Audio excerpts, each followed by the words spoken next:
Ang susunod na programa ay rated PG. Ito ay nangangailangan ng patnubay at gabay ng magulang para sa mga batang manunood.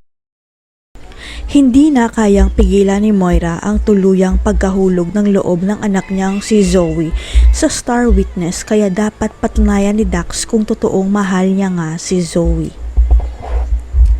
Hindi akalain ni Moira na magugustuhan rin ni Zoe si Dax dahil ang plano niya, gagamitin lang nila si Dax para makalaya siya dahil siya ang hawak na alas ng pamilya Tanyag.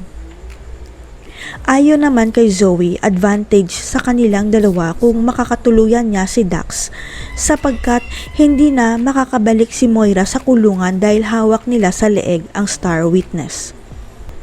Kaya sasamantalahin na lang ni Moira ang pagkakataon na patay si Dax kay Zoe dahil may ipapagawa siya kay Dax para maisakatuparan ang plano nila ni Eric sa mga Tanyag.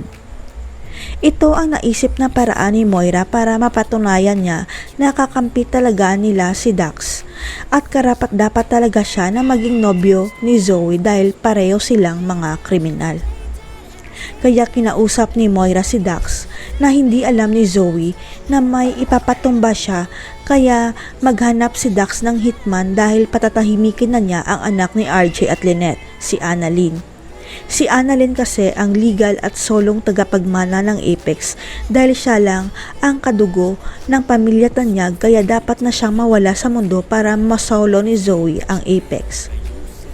Ang hindi alam ni Moira, nagbagong buhay na si Dax dahil mahal na mahal niya si Zoe. Kaya handa siyang magbago para matahimik na ang buhay niya na magkasama sila ni Zoe. Dahil natutunan ng mahalin ni Zoe si Dax, hindi ito nagdalawang isip na sabihin ang pinakatago-tago niyang sekreto na hindi si RJ ang tunay niyang ama kundi si Doc Carlos. Ang hindi alam ni Zoe, nangako ang mga Tanyag kay Dax na hindi siya ipapakulong kung sasabihin niya ang lahat tungkol kay Moira at Zoe, at pumayag naman si Dax.